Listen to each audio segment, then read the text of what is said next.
जयतल सद्गुरु प्रभु महाराज को गुरुर्ब्रह्मा गुरुर्विष्णु गुरुर्देवो महेश्वर गुरु साक्षात् परब्रह्म तस्मै श्री गुरुवे नमः। దయతల సద్గురు ప్రభు మహారాజ్ को ఈరోజు ఈ శరీరం యొక్క పుట్టినరోజు. ఎవరు పుట్టినరోజు? శరీరం యొక్క పుట్టినరోజు. నా పుట్టినరోజు కాదు, ఈ శరీరం యొక్క పుట్టినరోజు. అయితే శరీరం పుడితే కూడా అంత ప్రాధాన్యత ఉంటుందా అనేటువంటిది. మన లక్ష్యమే శరీరాన్ని పోగొట్టుకోవడం కోసం. మన లక్ష్యమే శరీరాన్ని పోగొట్టుకోవడం. కానీ మనం పొమ్మంటే అంత తేలిగ్గా పోయేటువంటిది కాదు. మనం పో అంటే అంత తేలిగ్గా పోయేటువంటిది కాదు. ఎందుకంటే మనం వద్దన్నా కానీ మన వెంటే పడి తిరుగుతూ ఉంది. పోనీ అది తిరిగింది అన్నటువంటి పద్ధతే కొంచెం బాగుంటుంది.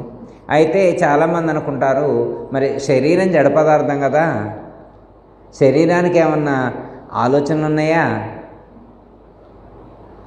శరీరం ఏమన్నా దానిష్టం వచ్చినట్లు అదేమన్నా ప్రవర్తిస్తుందా అని అంటే ప్రాబ్లం శరీరాన్ని కాదు, శరీరాన్ని నడిపించేవాడు. ఈ శరీరం కావాలని ఎవరైతే కోరుకుంటున్నారో, ఈ శరీరం ద్వారా సుఖం వస్తుందని ఎవరైతే అనుకుంటున్నారో వాళ్ళు ఆ శరీరాన్ని విడిచిపెట్టకుండా పట్టుకొని ఉంటున్నారు. శరీరాన్ని పట్టుకొని ఉంది ఎవరు? శరీరం వేరే వాళ్ళని పట్టుకొని ఉందా? వేరే ఇంకెవరైనా శరీరాన్ని పట్టుకొని ఉన్నారా? అమ్మ, ఈ శరీరమే వేరే వాళ్ళని ఏమైనా పట్టుకొని ఉందా? లేకపోతే వేరే వాళ్ళు ఎవరైనా ఈ శరీరాన్ని పట్టుకొని ఉన్నారా అని ప్రశ్న వేసుకున్నప్పుడు శరీరం జడ పదార్థం కాబట్టి ఈ శరీరం ఎవరిని పట్టుకోదు. కానీ వ్యవహారికంలో కొన్ని సందర్భాల్లో ఏమంటామంటే ఇల్లు రానిట్లేదంటారు. ఇల్లు రానిట్లేదంటారు. ఇల్లు పట్టుకుంటుందా మనల్ని? ఇల్లు మనల్ని పట్టుకోదు. మనమే ఇంటిని పట్టుకున్నాం. సంసారం మనల్ని పట్టుకోలేదు, మనమే సంసారాన్ని పట్టుకున్నాం. సంతానం మనల్ని పట్టుకోలేదు, మనమే సంతానాన్ని పట్టుకొని ఉన్నాం. ఈ ప్రపంచంలో ఉన్నటువంటి మనిషి ప్రేమ అనేటువంటి దాన్ని, మమకారం అనేటువంటి దాన్ని, రాగము అనేటువంటి దాన్ని మూడింటి మీద ఎక్కువగా ప్రకటితం చేస్తారు అని చెప్తారు. ఎన్నిటి మీద? Three items. ఆ 3 ఐటమ్స్ని ఎవరు వదులుతారో వాళ్ళకు మోక్షం అన్నారు. 3 ఐటమ్స్, 3 పట్టుకుంటారని. ఆ 3 మరి వదలొచ్చు కదా. మనకు బంధాన్ని కలిగించి, మనకు దుఃఖాన్ని కలిగించి, మనకు ఇబ్బంది కలిగించేటువంటి వాటిని ఎందుకమ్మా? సపోజ్ ఒక ఆయనకి ఏసీలో పడుకుంటే జలుబు చేస్తుంది, నిమ్ము చేసిందని చెప్పి నెలకి 2 సార్లు హాస్పిటల్కి వెళ్ళి వస్తుంది. ఆయనకి హాస్పిటల్కి వెళ్ళటానికి కారణం ఏంటి? నిమ్ము రావడానికి కారణం ఏంటి? ఏసీ. రోజు ఏసీలోనే పడుకోండి. ఇప్పుడు ఆయనకు నిమ్ము తగ్గాలంటే ఏం చేయాలా? ఏసీలో పడుకోకుండా ఉండాలి. ఓకే, ఇది అర్థమైంది కమ్మా. ఇప్పుడు 3 కారణాలు చెప్పారు. 3 వస్తువులు మనం వదిలిపెడితే మోక్షం అన్నారు. మరి వదిలిపెడితే మనకి ఇబ్బంది కలిగించే వాటిని పట్టుకోవడం ఎందుకు? మనం వాటిని ఎందుకు పట్టుకోవాలి అంటే అవేంటో తెలిస్తే వదిలిపెట్టచ్చు. అవేంటో తెలిస్తే వదిలిపెట్టచ్చు. ముందు వదిలిపెడదామని మాట అనుకున్న తర్వాత వదిలిపెడదామంటారా? లేకపోతే అవేంటో తెలుసుకున్న తర్వాత వదిలిపెడదామా? ముందు తెలుసుకోకపోయినా అవి మనకు దుఃఖాన్ని కలిగిస్తున్నాయి కాబట్టి, బంధాన్ని కలిగిస్తున్నాయి కాబట్టి, జన్మకు కారణభూతం అవుతున్నాయి కాబట్టి ముందే ఫిక్స్ అవుదామా వదిలిపెడదామని. ఎందుకులే చిక్కు, అసలు అదేందో తెలుసుకున్న తర్వాత వదిలిపెడదామని అనుకుందామా? ముందు తెలుసుకుందాం, తర్వాత వదిలిపెడదామా లేదా, ఎంతవరకు వదిలిపెట్టవచ్చు ఏంటన్నది తర్వాత ఆలోచించుకుందాం. కళ్యాణి గారు అంతేగా? ఓకే. 1 ధనిషిణ, 2 ధారిషిణ, 3 పుత్రిషిణ. వేటిని వదిలిపెట్టమంటున్నారు? ధనాన్ని వదిలిపెట్టాలి. 2 ధారేషణ అంటే భార్యను భర్త వదిలిపెట్టాలా, భర్త భార్యను వదిలిపెట్టాలి. ఇక 3వది పుత్రిషిణ అంటే పుత్రులు అంటే పుత్రులు అనగా పుత్రికలు 2 వస్తారు. పుత్రులు పుత్రికలు 2 వస్తారు. అర్థం? వాళ్ళని కూడా వదిలిపెట్టాలంట. ఈ 3 మీద ఉన్నటువంటి ఈషణ అన్నారు. వీటిని ఏమన్నారు? ఈషణత్రయాలు అన్నారు. ఏమంటారు? ఈషణత్రయాలు అన్నారు. ఈ మూడిటి యందు ఉన్నటువంటి ప్రేమను విడిచిపెడితే మనకు మోక్షం వస్తుంది అన్నారు. మరి వదిలిపెడతామా? ఈ మూడింటిని విడిచిపెట్టవంటల్లా, ఈ మూడింటిని విడిచిపెట్టవంటల్లా. ఈషణ అంటే వాటి మీద ఉండేటువంటి ఆసక్తిని, ధనిషణ, ధారిషణ, పుత్రీషణ యందు ఉన్నటువంటి మనకున్నటువంటి ఆ మమకారం ఏదైతే ఉన్నదో, ఆ ఆసక్తి ఏదైతే ఉన్నదో దాన్ని తగ్గించుకునేటువంటి ప్రయత్నం చేయమంటున్నారు. ఎందుకు తగ్గించుకోవాలి? ఇప్పుడు భార్య, పిల్లలు, ధనం ఇవి ఉంటే ఏమన్నా నష్టమా మనకి? అమ్మ, ఇప్పుడు మన గృహస్థ అయినప్పుడు భార్య, పిల్లలు ఉంటే తప్ప, ధనం ఉంటే తప్ప, ఇల్లు ఉంటే తప్ప, వాకిలు ఉంటే తప్ప, పొలాలు ఉంటే తప్ప, తోటలు ఉంటే తప్ప, కారు ఉంటే తప్ప, బంగ్లా ఉంటే తప్ప, ఏది ఉంటే తప్పు? అవి ఉండకూడదా? ఉండకూడదంటే మరి ఆశ్రమం కాడికి వచ్చేప్పుడు ఎవరికన్నా రాసిచ్చి రావాలి. ఉండకూడదంటే ఎవరికన్నా రాసిచ్చి రావాలి. ఎవరికన్నా రాసిచ్చి వచ్చే మెంటాలిటీ ఉంటుందమ్మా. నేను ఆశ్రమానికి పోనంటే పోను తల్లి, ఆడికి పోతేనంటే ఇవన్నీ వదిలిపెట్టారంటే ఎవరు వదిలిపెడతారు? ఆ బోధ లేకపోయినా ఏం కాదు, మోక్షం అంట, సత్యాకు వచ్చే మోక్షం నాకెందుకు? ఇప్పుడే నరకం వాటన్నింటినీ వదిలిపెడితే ఇప్పుడే నరకం చూడాలా? దానికంటే నయం కదా అవి పట్టుకొని ఉంటాం. అంటే వేదాంతంలో ఏమని చెప్తున్నారంటే వాటిని విడిచిపెట్టడం వల్ల అవి మోక్షానికి ఉపయోగపడేటువంటివి కావు అని చెప్పారు. అంటే ధనిషణ కానీ, ధారీషణ, పుత్రీషణ, భార్య, పిల్లలు కానీ, ధనం కానీ, మనకున్నటువంటి ఐశ్వర్యాలు ఏవైతే ఉంటాయో అవన్నీ కూడా మన యొక్క ఆధ్యాత్మిక సాధనకు ఉపయోగపడేటువంటివి కావు అని చెప్పారు. ఆధ్యాత్మిక సాధనకు ఉపకరించినటువంటి వాటితో నీకేం పని? కాబట్టి కొంచెం వాటి యందు ఆసక్తిని తగ్గించుకో, మమకారాన్ని తగ్గించుకో అని చెప్పారు. ఓకే అమ్మా. ఆధ్యాత్మిక మార్గంలో ఉన్నటువంటి వాడికి మొట్టమొదటి శత్రువు ఎవరంటే వీళ్ళే. మొట్టమొదటి శత్రువు ఎవరంటే వీళ్ళే. అర్థమైందమ్మా? మనం ఎవరిని ఎవరితో యుద్ధం చేయాలా? ఇప్పుడు మోక్షాన్ని పొందాలనుకునేటువంటి వాడు యుద్ధం చేయాలంటే ఎవరితో యుద్ధం చేయాలంటే వీళ్ళతోటే యుద్ధం చేయాలా? వీళ్ళ మీద ఉన్నటువంటి మమకారాన్ని విడిచిపెడితేనే మోక్షం వస్తుంది. మనం ఎక్కడ బందీ అయి ఉన్నామంటే ఇక్కడే బందీ అయి ఉన్నాం. తల్లిదండ్రులు, అక్క చెల్లెళ్ళు, అన్నదమ్ములు, భార్య, పిల్లలు, ధనం, ఇల్లు, పొలం, వీటి యందే మనం బందీ అయి ఉన్నాము. కాబట్టి వీటిని విడిచిపెట్టడం అంత తేలికైనటువంటిది కాదు అని చెప్తున్నారు. ఒకవేళ ఎవరైనా విడిచిపెడితే వాళ్ళని ఏమంటారంటే మహాత్ములు అంటారు, లేకపోతే జ్ఞానులు అంటారు, యోగులు అంటారు, లేకపోతే సిద్ధ పురుషులు అంటారు. అర్థమైందమ్మా? వాళ్ళు సిద్ధి పొందారు. లేకపోతే వాళ్ళను ఇంకో పేరు అవధూతలు అనే పేరుతో కూడా పిలుస్తారు. ఎందుకంటే భౌతిక ప్రపంచం యొక్క అవధిని దాటారు వాళ్ళు. ఈ యొక్క విషయ సుఖాల యందు వాళ్ళకి ఏమాత్రం కూడా మమకారం లేదు. మళ్ళా ఈ ప్రపంచంలో ఫలాంది నాకు కావాలి అనేటువంటి ఆసక్తి వాళ్ళకి ఏ కోశాన కూడా లేదు. అందుకనే వాటి యందు వాళ్ళు ఆసక్తిని విడిచిపెట్టారు. మనం వేదాంతం వినగలుగుతాం కానీ ఆచరించడం చాలా కష్టం అన్నమాట.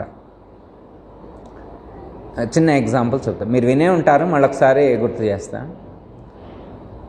దేవేంద్రనాథ్ ఠాగూర్ రవీంద్రనాథ్ ఠాగూర్ వాళ్ళ రిలేటివ్ అనమాట. మీరు వినే ఉంటారు, దేవేంద్రనాథ్ ఠాగూర్. ఆయన గారు ఒక రోజు హోటల్లోకి వెళ్ళాడు, టీ తాగడానికి కూర్చున్నాడు. ఆ టీ తాగుతూ ఉంటే ఒక న్యూస్ పేపరు, పాత పేపర్ ఒకటి కొట్టుకొని వచ్చింది, అక్కడికి గాలికి కొట్టుకొని వచ్చి అక్కడ పడుంది. అండ్ టీ తాగుదామని టేబుల్ దగ్గర ఆర్డర్ చేశారు, టీ కోసం వెయిటింగ్ అనమాట. ఇందులో ఒక న్యూస్ పేపర్ ఒకటి పాతది కొట్టుకొని వచ్చి అక్కడ పడుంది. సరే ఖాళీగా ఉన్నాడు కదా, ఒక్కడే ఉన్నాడు అని ఆ పేపర్ తీసి చదివాడు. ఆ పేపర్లో ఏమి రాస్తుంది అంటే ఈశావాస్యోపనిషత్తులో ఉన్నటువంటి మొదటి శ్లోకం ఉంది. ఏముంది? ఈశావాస్యోపనిషత్తులో ఉన్నటువంటి మొదటి శ్లోకం ఉంది. ఈశావాస్యం ఇదగం సర్వం యత్కించ జగత్యం జగత్ తేన త్యక్తేన భుంజీద మా గృహ కస్య స్విద్ధనం అని ఉంది. ఈ శ్లోకం చదివాడు. మనం ఇలాంటి శ్లోకాలు మనం ఎన్ని చదవలేదు అమ్మా? ఇలాంటి శ్లోకాలు భగవద్గీతలో కానీ, ఉపనిషత్తుల్లో కానీ, శాస్త్రాల్లో కానీ ఎన్ని శ్లోకాలు చదవలేదు? మనం ఏమైనా ఇన్స్పైర్ అయినవా అమ్మ? బోధ విన్నంత మాత్రాన లేదా భగవద్గీత చదివినంత మాత్రాన ఇన్స్పైర్ అయ్యేవాళ్ళు ఎంతమంది ఉంటారమ్మా? అంటే చాలామంది చదువుతారు, చాలామంది వింటారు, నాట్ ప్రాక్టికల్స్. వాళ్ళు ప్రాక్టికల్స్ చేయరు, ఓన్లీ వాళ్ళు థియరీ పార్టే తెలుసుకుంటారు. ఎందుకంటే వాళ్ళు 100 గంటలు థియరీ పార్ట్ తెలుసుకుంటే 1 గంట పాటు ఆచరించేదే అదే కష్టం.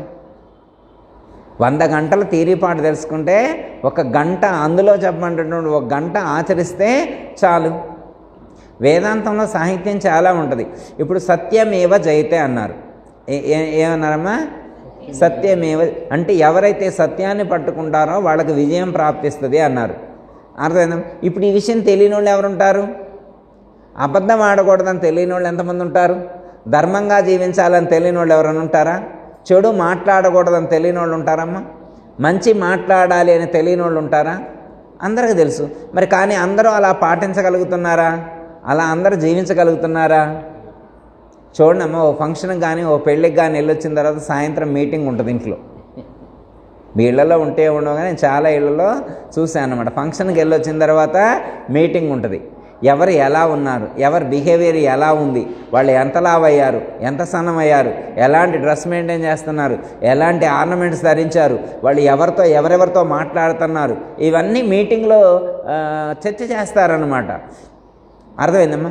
కానీ అదే ఇలాంటివన్నీ చేస్తారు. కానీ ఒక ఆశ్రమానికి వెళ్ళొచ్చిన తర్వాత ఇంటికి వెళ్ళి మా గురువు గారు భగవద్గీతలో ఉన్నటువంటి ఈ విషయం చెప్పారు, నాకు ఇది నచ్చిందని ఎవరైనా చెప్పగలుగుతారా? ఎంతమంది ఉంటారమ్మా చెప్పేవాళ్ళు? చాలా తక్కువ మంది ఉంటారు. అయితే కొంతమంది ఉన్నారు. అయితే వాళ్ళు సత్సంగానికి వచ్చేవాళ్ళు, వైరాల్లోనే సత్సంగానికి వచ్చేవాళ్ళు అనమాట. ఆవిడ గారు చెప్పింది అనమాట, గురువు గారు నేను ఇంటికి వెళ్ళిన తర్వాత ఆయన గారికి మొత్తం చెప్పాలి. ఇంటికి వెళ్ళిన తర్వాత ఆయన గారు అడుగుతారట.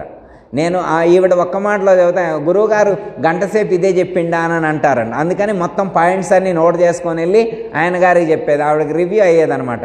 మనం కూడా అట్లా ఇంటికాడ వినేవాళ్ళు ఉంటే చెప్పొచ్చు, పలానా గుళ్ళో భగవద్గీతలో ఇది చెప్పారంటే చాలే, నువ్వు విన్నావుగా సంతోషం, నాకేం చెప్పొద్దు అనేవాళ్ళు కూడా ఉంటారు. ఎందుకంటే నువ్వు వింటే నువ్వు సంతోషంగా ఉంటే మేము కూడా సంతోషంగా ఉండే, అంతవరకు చాలు. మళ్ళీ మొత్తం నాకేడెక్కిస్తూ తల్లే, మళ్ళీ నన్ను కూడా గుడికి రమ్మంటావు, లేకపోతే ఆశ్రమానికి ఇవన్నీ తిరగాలంటే నా వల్ల అయ్యే పని కాదు అని చెప్పి అనేవాళ్ళు కూడా ఉంటారు. మనం ఎక్కడున్నాం?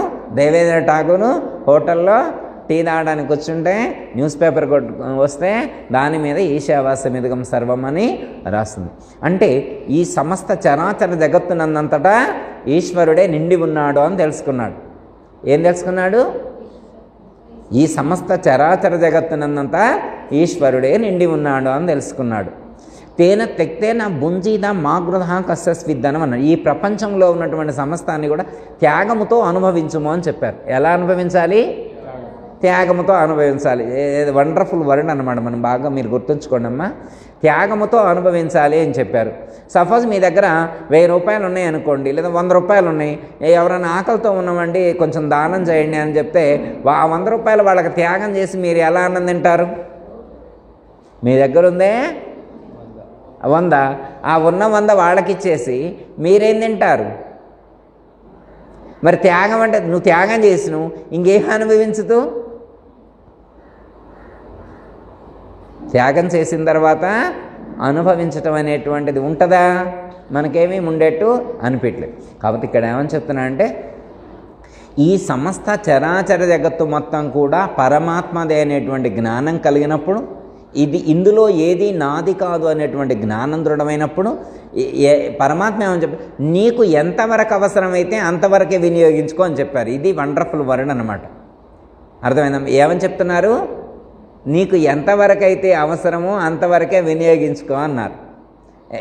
ఎలా వినియోగించుకోవాలో ఒక ఎగ్జాంపుల్ చెబుతాను. సపోజ్ ఉదాహరణకి గాలి ఉందనుకోమ్మా, గాలి ఉందనుకోండి, మీరు ఎంతవరకు వినియోగించుకోగలుగుతారు?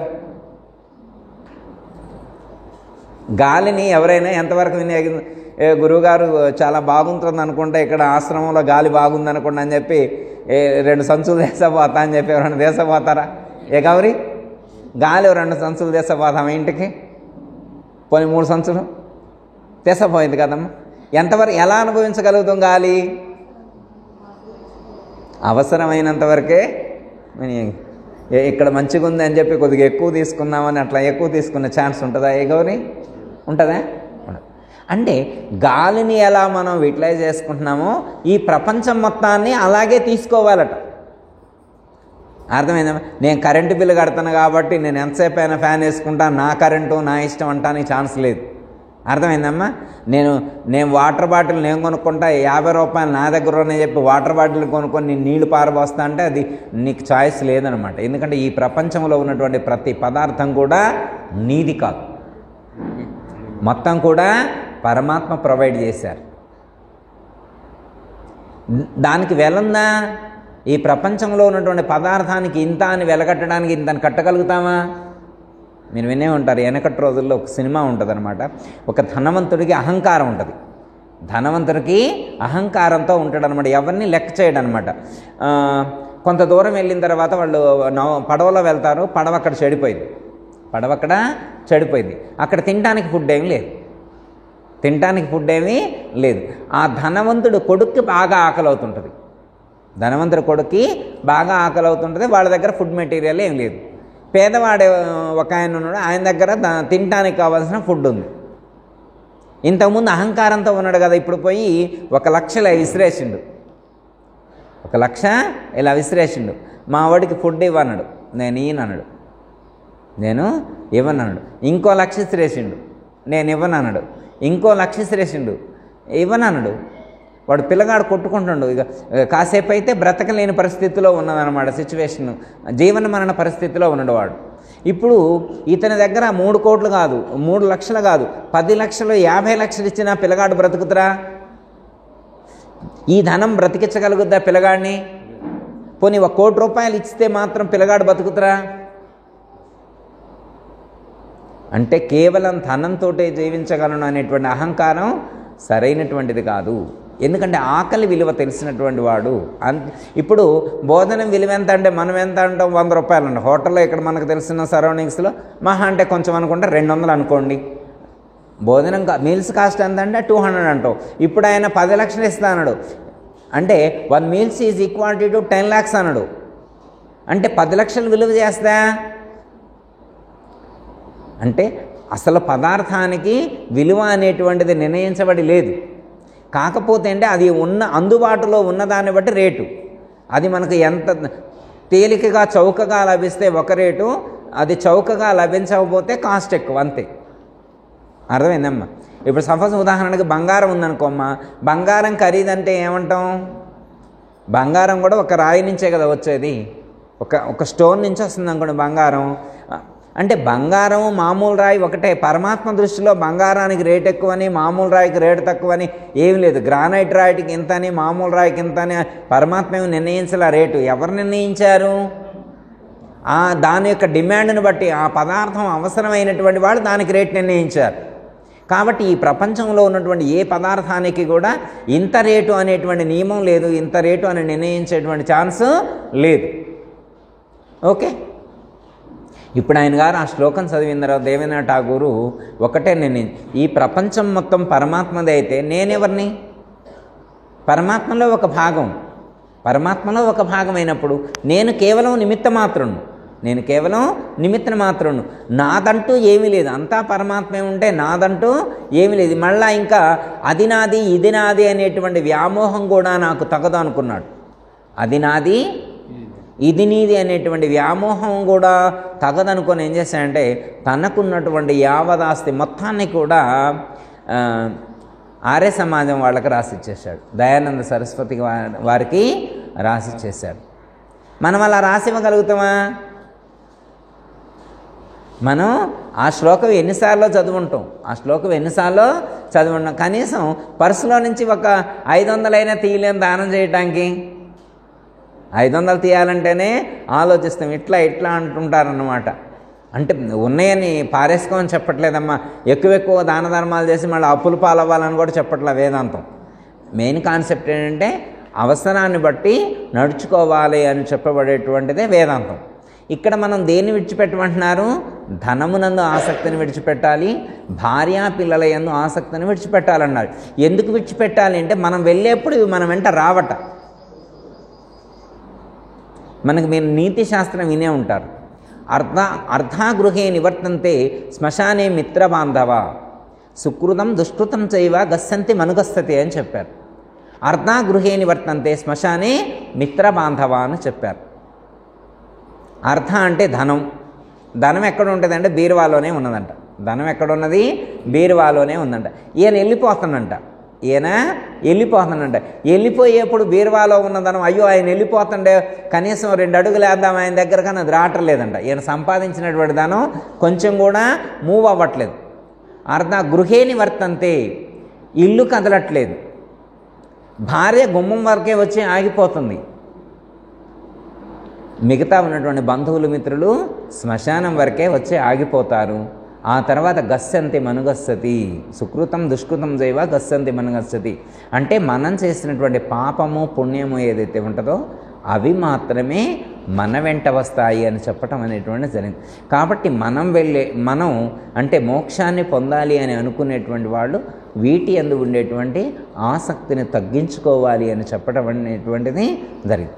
అందుకే చెప్తారు, ఎన్నాళ్ళుండిన ఇహ సుఖములలో కొన్నాళ్ళే గద మనసా, ఎన్నాళ్ళుండిన ఇహ సుఖములలో కొన్నాళ్ళే గద మనసా, నీ కొరకై నీ వారల కొరకై నిలువదు కాయము మనసా, నీ కొరకై నీ వారల కొరకై నిలువదు కాయము మనసా, ఎన్నాళ్ళుండిన ఇక సుఖములలో కొన్నాళ్ళే గద మనసా.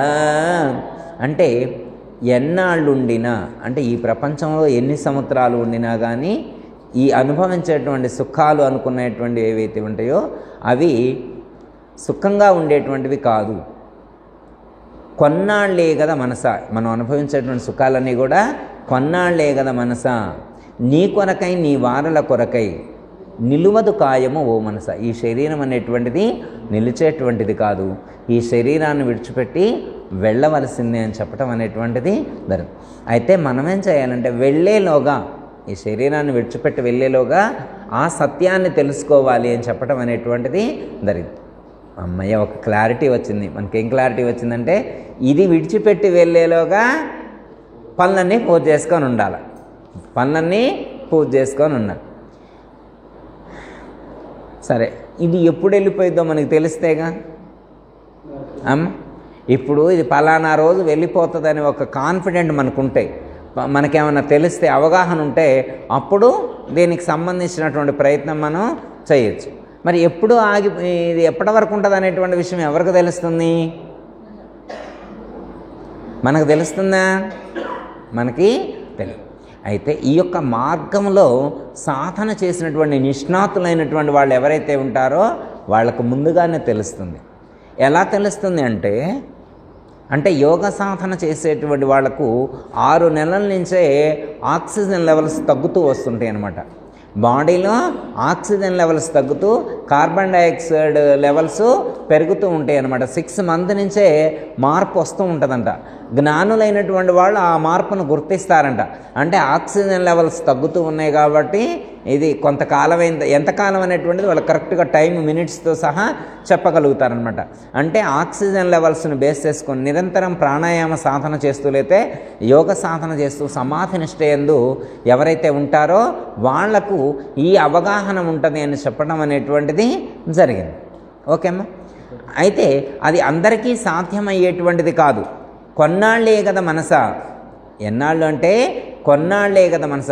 కొన్నాళ్ళు అయిన తర్వాత ఇది మొత్తం విడిచిపెట్టి వెళ్ళవలసిందే అనేటువంటి జ్ఞానంతో జీవించాలి. ఏమని చెప్తున్నారు? కొన్ని రోజులైన తర్వాత ఈ శరీరాన్ని, ఈ ఇల్లు, తల్లిదండ్రులు, అక్క చెల్లెళ్ళు, అన్నదమ్ములు, బంధువులు, మిత్రులు వీటన్నిటినీ విడిచిపెట్టి వెళ్ళవలసిందే అని జ్ఞానం ఉంటే చాలు. మనం దుఃఖపడాల్సినటువంటి అవసరం లేదు, బాధపడే పని లేదు. మోక్షం ఖచ్చితంగా కరతలామలకవే అని చెప్పారు. ఓకేమ్మా. ఏ క్లారిటీ ఉండాలి మనకి? వెళ్ళేప్పుడు ఇవన్నీ ఇక్కడ విడిచిపెట్టి వెళ్ళేయి అనేటువంటి జ్ఞానం ఉంటే చాలు. మనం వెళ్ళిపోయేప్పుడు ఇవన్నీ ఇక్కడ విడిచిపెట్టి వెళ్ళేటువంటి పరిస్థితి అని అనుకుంటే చాలు. మరి ఇప్పుడు మనకు ఆ జ్ఞానం ఉందా లేదా? ఇవన్నీ మనతో పాటు తీసుకెళ్తాం అనుకుంటున్నామా, ఇక్కడ విడిచిపెట్టి వెళ్తాం అనుకుంటున్నామా? కదా, వెళ్ళేప్పుడు ఇవన్నీ ఇక్కడే విడిచిపెట్టి వెళ్తామనేటువంటి జ్ఞానం ఉంది. ఆ జ్ఞానం ఉంది. మరి మొత్తం విడిచిపెట్టాలనుకున్నాడు. మొత్తం 52 మూటలు కట్టిండు. 52 మూటలు కట్టిండు. ఏమని? విడిచిపెట్టిపోవటానికి. ఆయన విడిచిపెట్టిపోవడానికి ఎన్ని మూటలు కట్టిండు? ఉన్నాయి మొత్తం నాది అనుకునే మొత్తాన్ని ఎన్ని? 52. 54 కడదామా? సరే, వాటిని మిక్స్ చేసి 54 కట్టినాం అనుకోండి. ఎవరో చెప్పారు 54 కడితే బాగుంటుందని. అంటే 108లో సగం కదా. సరే, 54 కట్టినాం అనుకోండి. ఈయన 54 కట్టిన తర్వాత పోకముందే ఓ 2 పోయినాయి అంట. ఈయన పారేయటానికి పెట్టినాయి అవి. 54 మూటలు కట్టిండు. దేనికి? వదిలిపెట్టిపోవటానికి. ఇక్కడ వదిలిపెట్టిపోయాయి మొత్తం అని చెప్పి 54 కట్టిండు. ఈయన 54 కట్టిన తర్వాత ఈయన పోకముందే 2 ముందు పోయినాయి అంట. ఈయన పోకముందే 2 ముందు పోయినాయి. పోతే కూర్చొని ఏడుతుండు. ఎందుకు ఏడవటం? అసలు పారేయాలని ఫిక్స్ అయ్యి మూటలు కట్టిండుగా. అవి పారేయాలనే మూట కట్టిండు. పారేయాలని మూట కట్టిని పారేస్తే పోతే దానికి ఫీల్ అవ్వడం ఎందుకు? ఫీల్ అవుతారమ్మా? చిన్న ఇంకా తేలిక అర్థం కావడం కోసం ఇదే ఎగ్జాంపుల్ చెప్తా.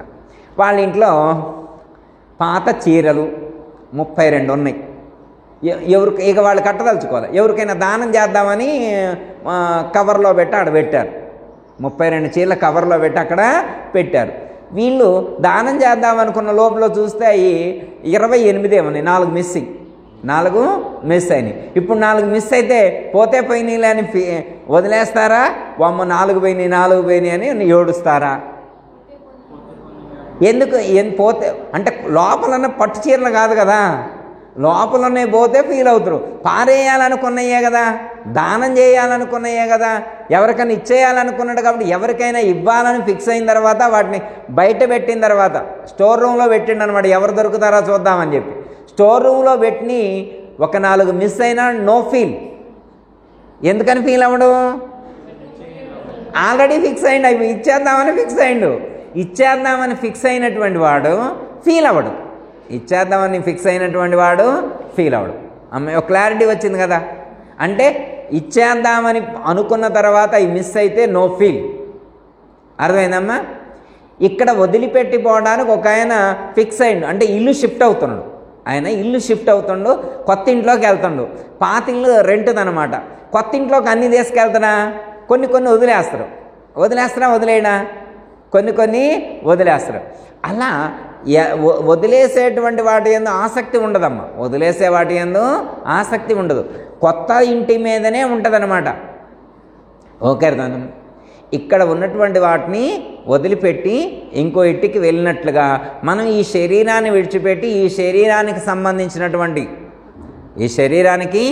సంబంధించినటువంటి ఇల్లు కానీ, తల్లిదండ్రులు కానీ, అక్క చెల్లెలు కానీ, అన్నదమ్ములు కానీ, సంపాదించుకున్నటువంటి బంగారం కానీ, ధనం కానీ తాళం చేయకూడదు ఎవరికి ఇవ్వకుండా జాగ్రత్తగా భద్రపరుచుకున్నటువంటి వాళ్ళు ఉంటారు కమ్మా.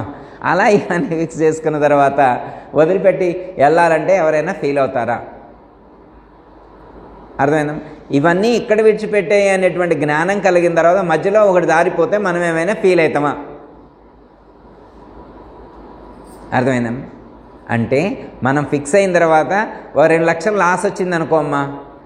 ఓ 2 లక్షలు లాస్ వచ్చింది, లేదా ఒక వడ్డాణం పోయింది, ఒక నెక్లెస్ పోయింది. మనం ఫీల్ అవుతామా? ఫీల్ అవ్వమా? ఫీల్ అవ్వం కదమ్మా. పోతే పోయినీళ్ళు అంటాం కదా. ఎవరైనా సెలబ్రేట్ చేస్తారా? ఇప్పుడు నెక్లెస్ పోయిందని సెలబ్రేట్ చేసేవాళ్ళు ఉంటారా? వడ్డాణం మిస్ అయిందని ఎవరైనా సెలబ్రేట్ చేసేవాళ్ళు ఉంటారా? వడ్డాణం వస్తే సెలబ్రేట్ ఉంటుంది, కానీ పోతే ఏం సెలబ్రేషన్ ఉంటుంది? అర్థమైందమ్మా? పోతే సెలబ్రేషన్ ఏమి చూడండి అమ్మా.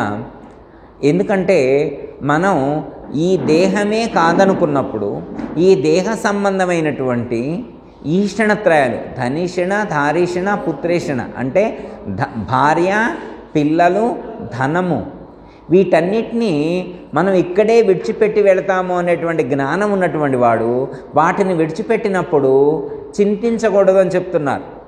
వాటిని విడిచిపెట్టినప్పుడు చింతించకూడదు అని చెప్తున్నారు. ఓకే, మీరు వినే ఉంటారు, చాలామంది మహాత్ముల జీవిత చరిత్రలో ఎగ్జాంపుల్ చెప్తూ ఉంటారు. మనమైతే దాన్ని ఫేస్ చేయలేము, కాకపోతే సందర్భం కాబట్టి గుర్తు చేస్తాం. మీకు తెలిసిందే అయినా గుర్తు చేస్తారు. ఒక గురువుగారు ఉపన్యాసం చెప్తూ ఉన్నారు. ఉపన్యాసం చెప్తూ ఉంటే అక్కడ పనిచేసేటువంటి వాళ్ళు ఉంటారు కదా, అసిస్టెంటు, ఒక ఆయన ఒక స్లిప్ తీసుకొచ్చి అక్కడ టేబుల్ మీద పెట్టారు.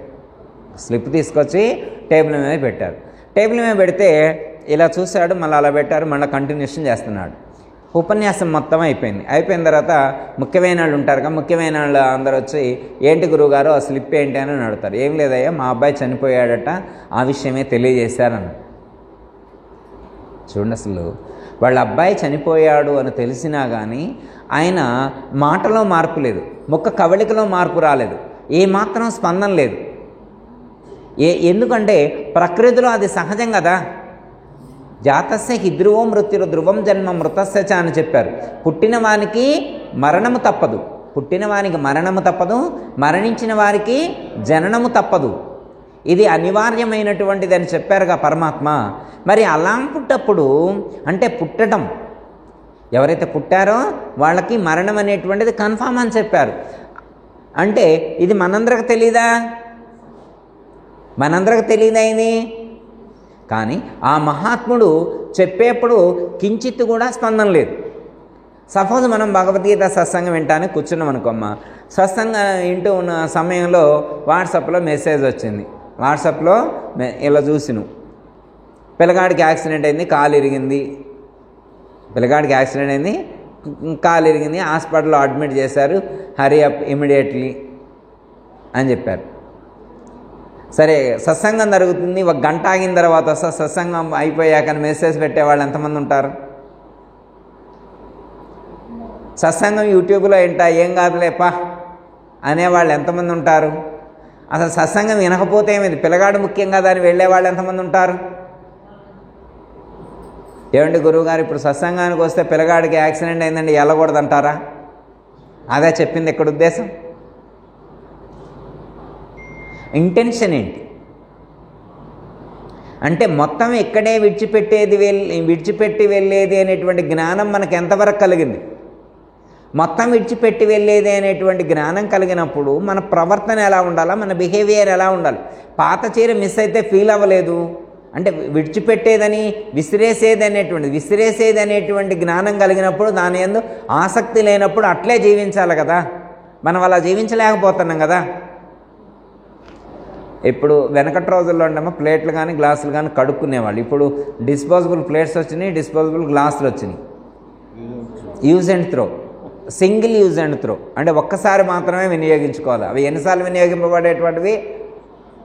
ఒక్కసారే వినియోగింపబడేవి. అలా వాడేస్తాం, ఇసిరేస్తాం, ఏమైనా ఫీల్ అవుతామా? Use and throw. గ్లాస్ వినియోగించుకున్నా ఫీల్ అవ్వట్లేదు, ప్లేట్ వినియోగించుకున్నా కానీ ఫీల్ అవ్వట్లేదు. కానీ ఈ శరీరం కూడా అలాంటిదే, యూజ్ అండ్ త్రో లాంటిది అనేటువంటి జ్ఞానం మనకు ఎంతవరకు కలుగుతుంది? ఇది కూడా యూజ్ అండ్ త్రోనే కదా, వినియోగించుకున్న తర్వాత విడిచిపెట్టబడేటువంటిది. కాకపోతే ఏంటంటే అన్నం తిన్నదాకా ఆకు మంచిగా పట్టుకో, అన్నం తిన్నదాకా ఏం చేయాలా? ఆకు మంచిగా పట్టుకోవాలి, ఎందుకంటే తినాలి కాబట్టి నువ్వు. అంతేగమ్మా, మనం తినాలి కాబట్టి దాన్ని జాగ్రత్తగా పట్టుకోవాలి. తినటం పూర్తయిన తర్వాత దాన్ని పట్టుకొని ఊరంతా తిరగక్కల్లా. తినటం పూర్తయిన తర్వాత మళ్ళీ బ్యాగులో పట్టుకొని పోయినాం అనుకో, అమ్మ ఇప్పుడు నాకు ఇది అన్నం పెట్టింది, దీన్ని నేను పారేయను, నా కడుపు నింపింది అని క్యారీ బ్యాగ్లో పట్టుకొని తిరుగుతున్నాం అనుకో, ఏమంటారు చూసేవాళ్ళు? పిచ్చోడు అంటారు. అది యూజ్ అండ్ త్రో. ఒక్కసారి దాన్ని పట్టుకొని వేలాడితే పిచ్చోడు అంటారు. అర్థమైందమ్మా? కాబట్టి మనం కూడా మన పెద్దలు చెప్పినట్లుగా శరీర మాధ్యం కలు ధర్మ సాధనం అని చెప్పారు. ధర్మాన్ని సాధించడానికి ఇవ్వబడినటువంటి క్షేత్రము ఈ యొక్క శరీరం. దీన్ని ధర్మాన్ని సాధించడం కోసం వినియోగించాలి, ధర్మాన్ని సాధించడం కోసం వినియోగించాలి. 2-3 మాటలమ్మ, తర్వాత డిస్పర్స్ అవుతారు. కానీ మానవ జన్మము మకిలో దానవులకు దొరకబోదు దయతో వినుమా. నానా జన్మల పుణ్యము చానా అర్పించి నీవు జనించినావు. దానిని నీవు ఎట్లుంచినావు. ఎన్నో జన్మల నాటి కర్మాలన్నీయు కూడా, ఎన్నో జన్మల నాటి కర్మాలన్నీయు కూడా సున్నా చేసేటే మరుగు సూటి తెలియుట కొరకై జనించినావు. దానిని నీవు ఎట్లుంచినావు. మానవ జన్మ అనేటువంటిది అత్యంత శ్రేష్టమైనటువంటిది. శాస్త్రాల్లో దీని గురించి అద్భుతంగా వర్ణించారు. ఎన్నో జన్మలలో చేసినటువంటి పుణ్యం ఉంటేనే ఇలాంటి విశిష్టమైనటువంటి జన్మ ప్రాప్తిస్తుంది. దాన్ని నువ్వు ఎలా ఉంచావు, దాన్ని నువ్వు ఎలా యూటిలైజ్ చేసుకున్నావు, దాన్ని సద్వినియోగం చేసుకున్నావా లేదా అనేటువంటిది క్వశ్చన్ వేసుకోవాలి. సపోజ్ మీకు పొలంలో పనిచేయడం కోసం ఒక ఇన్స్ట్రుమెంట్, ఒక యంత్రాన్ని రెంట్కి తీసుకొచ్చారనుకోమ్మ.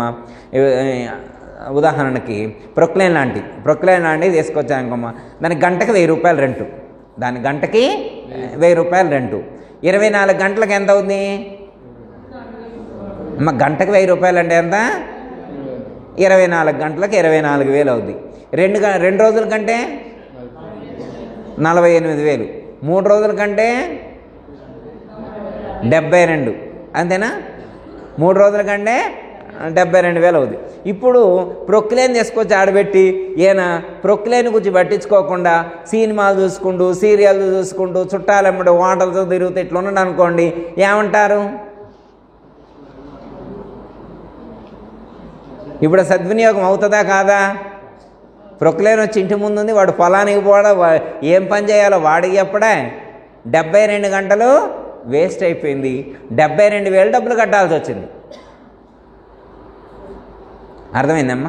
అయితే ఆ ఒక వస్తువును మనకు ఎవరైనా ఇస్తే దాన్ని మనం సద్వినియోగం చేసుకున్నామా లేదా అనేటువంటిది మనల్ని మనం టెస్ట్ చేసుకోవాలి, మనల్ని మనం పరీక్షించుకోవాలి. ఒక ఆయనకి కిడ్నీ ప్రాబ్లం వస్తే హాస్పిటల్లో అడ్మిట్ అయితే రోజుకి 30,000 ఖర్చు అవుతుంది. ఒక ఆయనకి హార్ట్ ప్రాబ్లం వస్తే హాస్పిటల్లో అడ్మిట్ అయితే రోజుకి 50,000 ఖర్చు అవుతుంది. ఒక ఆయనకి బ్రెయిన్ ప్రాబ్లం వస్తే హాస్పిటల్లో అడ్మిట్ అయితే రోజుకి 50,000 ఖర్చు అవుతుంది. అంటే చూడండి, ఒకళ్ళకి రోజుకి 30,000, 50,000 ఇట్లా ఖర్చు పెట్టి హాస్పిటల్లో ఉంటున్నారు, ఐసీయూలో ఉంటున్నారు, వెంటిలేటర్ల మీద ఉండేటువంటి వాళ్ళని కూడా మనం చూస్తూ ఉన్నాం. అర్థమైందమ్మా? వాళ్ళు ఎంత ఖర్చు పెడుతున్నారు? రోజుకి 50,000 ఖర్చు పెడుతున్నారు. అర్థమైందమ్మా? 10 రోజులకి ఎంత? రోజుకి 50,000 అంటే 10 రోజులకి ఎంత? 5 లక్షలు ఖర్చు పెడుతున్నారు. అంటే రోజుకి 50,000 లెక్కను లెక్కేసుకుంటే సంవత్సరానికి ఎంత అవుద్ది? అర్థమైందమ్మా? ఇప్పుడు మనకి పరమాత్మ ఐసీయూలో ఉండకుండా, వెంటిలేటర్ మీదకి దేశపోకుండా, ఫుల్ ఎనర్జెటిక్గా పూర్తి ఆరోగ్యం మనల్ని ఉంచారు కదా. ఇప్పుడు మనకి 50,000 మిగిలిచ్చినట్టా కాదా? అంటే నెలకి 50,000 ఆయన పరమాత్మ ఇచ్చినట్టే కదా మనకి. వాడికి ఖర్చు అవుతుందంటే మనకు మిగిల్చినట్టే కదా. మరి పరమాత్మ 50,000 మనకు మిగిల్చిందంటే ఎంత కృతజ్ఞతను వ్యక్తం చేయాలా? 50,000 రూపాయలు పెట్టి ఆరోగ్యాన్ని ఇస్తే, రోజుకి 50,000 రూపాయల ఆరోగ్యాన్ని ఇస్తే, ఇది పెట్టుకొని ఇంటికాడ ఎవరైనా సీరియల్ చూస్తే ఏమంటారు? ఆ ఇచ్చిన ఆయన ఏమంటాడు? అరే మయ్యగా నీకు దండం పెడతాను, నేను ఇచ్చింది నువ్వు సీరియల్ చూడటానికి కాదురా, సినిమాలు చూడటానికి కాదురా, వండుకొని తినడానికి కాదురా, స్మరణ చేయటానికి, ధ్యానం చేయటానికి, నా గురించి తెలుసుకోవడానికి, నీ గురించి నువ్వు తెలుసుకోవడానికి, నీ గురించి నువ్వు తెలుసుకున్న తర్వాత నా గురించి కూడా తెలుసుకోవడానికి, నా దరి చేరడం కోసం రాది ఇవ్వబడింది, ప్రొవైడ్ చేయబడింది. ఆ లక్ష్యం కోసం నువ్వు పనిచేయాలి. ఏ లక్ష్యం కోసమైతే మనం ఈ లోకంలో జన్మించామో ఆ లక్ష్యం కోసం పనిచేయాలి. అలా పనిచేయలేదనుకోమ్మా, మనం అక్కడికి వెళ్ళిన తర్వాత ఆయనకి సంజాయిషి చెప్పాలి. ఎందుకంటే వాడికి నెలకే రోజుకి 50,000 వాడికి కట్టిస్తున్నా కదా, మనకేం కట్టించకుండానే హాయిగా ఉంచి తీసుకెళ్తున్నాను కదా. మరి ఇంత ఆరోగ్యాన్ని ప్రొవైడ్ చేసి నేను నీకు ఇస్తే నువ్వేం చేశావు? దానిని నీవు ఎట్లుంచినావు, దాన్ని నీవు ఎలా ఉంచావు అని చెప్పి ఎవరిని వాళ్ళు ప్రశ్నించుకొని దాన్ని సద్వినియోగం చేసుకునే ప్రయత్నం చేయాలి అని చెప్తున్నారు. ఒక్క మాట. ఎందుకంటే అమ్మా, ఈరోజు మనకి ఈ శరీరం వచ్చిందంటే ఊరికనే గాలికి రాలేదు. అర్థమైందమ్మా? ఆకాశంలో నుంచి ఊడిపడలేదు. ఈ శరీరం ఆకాశంలో నుంచి ఊడిపడిందా గౌరీ? ఈ శరీరం ఆకాశంలో నుంచి ఊడిపడిందా? కొన్ని భూమిలో నుంచి ఇలా మొలకెత్తి పైకి వచ్చిందా? విసిరేస్తే వచ్చిందా? తల్లిదండ్రులు ఎంత కష్టపడితే ఈ శరీరం వచ్చింది. తల్లి ఎంత కష్టపడితే, ఎన్ని బాధలకు వచ్చుకొని, తల్లిదండ్రులు ఎన్ని త్యాగాలు చేస్తే మనం ఈరోజు ఇలా జీవించి ఉన్నాం. మన కోసం మన తల్లిదండ్రులు వాళ్ళు తినకుండా ఎన్నో కష్టాల కూర్చి మనకి ఇంత అద్భుతమైనటువంటి విలువైనటువంటి జీవితాన్ని వాళ్ళు ప్రసాదించారు. ఈ మధ్యన సినిమాల్లో యూట్యూబ్లో కూడా చెప్తున్నారు కదా, ఆ తల్లి డెలివరీ అయ్యేప్పుడు ఎంత ఇబ్బంది పడుతుంది అనేటువంటి ఆ పురిటి నొప్పుల బాధ అది వర్ణించడానికి అంత తేలిగ్గా ఉండేటువంటిది కాదని కూడా మనకు చెప్తూ ఉన్నారు కదా.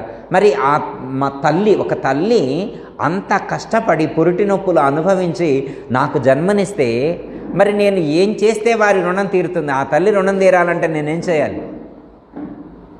ఆ తండ్రి ఎంత కష్టపడితే మనకి ఈరోజు మనం ఇలా జీవించగలుగుతున్నాం. ఆ తండ్రి రుణం మనం ఏం చేస్తే తీరుద్ది? తల్లిదండ్రుల యొక్క రుణం అంత తేలిగ్గా తీరేటువంటిది కాదు. ఎవరికి వారే ప్రశ్నించుకోవాలి, ఎవరికి వారే ప్రశ్నించుకోవాలి. అంటే వాళ్ళకి ఇవ్వబడినటువంటి టాస్క్ ఏదైతే ఉంటుందో, వాళ్ళకి ఇవ్వబడినటువంటి జీవితం ఏదైతే ఉన్నదో దాన్ని వాళ్ళు సద్వినియోగం చేసుకున్నారా లేదా అని చెప్పి వాళ్ళని వాళ్ళు ప్రశ్నించుకోవాలి. ఇందాక బర్త్డే అయితే ఇప్పుడు 52 ఇయర్స్ చెప్పాకమ్మా, 52 ఇయర్స్ అని చెప్పా కదా, లాస్ట్ ఇప్పుడు 53 రన్నింగ్ అవుతుందని చెప్పా. ఇప్పుడు 52 సంవత్సరాల జీవితం ఎలా అనుభవించావు, ఏం చేశావు అంటే, మధ్యలో ఉన్నది నేను వెలిగిస్తాను అని చెప్పి మధ్యలో ఉన్న దీపం నేను వెలిగించా, చుట్టూ ఉన్నటువంటిది వీళ్ళందరినీ వెలిగివని చెప్పా. ఎందుకంటే భూతకాలం, మిగతా ఉన్నటువంటి 52 భూతకాలం అంటే మిగతా వాళ్ళ కోసం వినియోగింపబడింది ఆల్రెడీ. ఆ 52 సంవత్సరాల జీవితం నా కోసమే కాదు, మిగతా ఈ సమాజం కోసం వినియోగించా. ఈ 53వది ఇప్పుడు ప్రస్తుతం వర్తమానం, ఈ నా ముందు ఉన్నటువంటిది అది ఇంకా ప్రజెంట్లోకి రాలేదు, రాబోయేటువంటి కాలం అది వెలుగుతూ ఉంది. అది గురువుగారు వెలిగించారు. అది మిగతా జీవితకాలం కూడా 53వ సంవత్సరం కూడా మంచిగా వెలుగుతూ ఉండాలి అనేటువంటి లక్ష్యంతో ప్రారంభించడం అనేటువంటి జరిగింది. ఇంతమంది సంకల్పం చేశారు, నా 53వ సంవత్సరం కూడా మంచిగా వెలగాలి, ఎంతోమందికి ఆ వెలుగును ప్రసరింపచేయాలని మీరందరూ సంకల్పం చేశారు. ఇంతమందిని నేను ఒక్కడే ఇంటికాడ కూర్చొని దండం పెట్టుకోగలుగుతా గురువుగారికి, మంచి జీవితాన్ని ఇచ్చినటువంటి తల్లిదండ్రులు గురువుగారికి నమస్కారం చేసుకోగలరు. మిమ్మల్ని అందరినీ పిలిచి ఎందుకు సంకల్పం చేయడం? మీ అందరి యొక్క సంకల్పం కూడా పనిచేసి ఇంకా ముందుకు వెళ్ళాలి అనేటువంటి కాంక్రీట్గా సపోర్ట్గా ఉండాలి అనేటువంటి ఆలోచనతో రమ్మని చెప్పడం జరిగింది. మీరందరూ కూడా వచ్చి సపోర్ట్గా ఉండాలి అనేటువంటి ఆలోచనతో రమ్మని. ఒక్కటమ్మ, 52 సంవత్సరాల జీవితంలో చాలా ప్రయోజనాలు ఉన్నాయి, నాకు తెలుస్తున్నాయి అన్నమాట. అయితే ఈ ఆధ్యాత్మిక మార్గంలో, వ్యవహారిక జీవితంలో కొంత, ఆధ్యాత్మిక మార్గంలో ఎక్కువ. ఇప్పుడు ఆధ్యాత్మిక మార్గంలో ఉన్నాం కాబట్టి, ఇదే ప్రొఫెషన్ అయిపోయింది కాబట్టి అదృష్టం. ఎందుకంటే ఇదే జీవితం, వేరే జీవితం లేదు. దీనికోసమే ట్రై చేస్తూ ఉన్నాను. అయితే అమ్మా, మనం ఒక మాట చెప్తే అవతల వాళ్ళు విని వాళ్ళకి సంతోషం కలగాల. ఒక మాట చెప్తే విని అవతల వాళ్ళకి సంతోషం కలగాల. అప్పుడు ఈ జీవితానికి సార్థకత అనేటువంటిది చేకూరుతుంది. ఏమంటారు సాయి గారు? ఈ జీవితం సార్థకం కావాలంటే మనం చెప్పిన మాట అవతల వాళ్ళు విని వాళ్ళకు ఉపయోగపడాలి. ఉపయోగపడితే వాళ్ళకి ఆనందంగా ఉంటుంది, మనకి కూడా ఆనందంగా ఉంటుంది. అందరికీ జై గురు. మరిన్ని ఆధ్యాత్మిక రహస్యాల కోసం అచల బోధ, ఆత్మబోధ, భగవద్గీత, అలాగే పండుగల్లో దాగిన అర్థాలు, అంతరార్థాల కోసం మరియు యోగము, ధ్యానము మొదలైన అనేక ఆధ్యాత్మిక తెలుగు ప్రవచనాల కోసం క్రింద ఉన్నటువంటి రెడ్ కలర్ సబ్స్క్రైబ్ బటన్ను క్లిక్ చేయండి. అలాగే ప్రక్కనే ఉన్నటువంటి గంట సింబల్ను నొక్కండి. అలాగే ఈ వీడియో మీకు నచ్చినట్లయితే లైక్ చేయండి మరియు షేర్ చేయండి.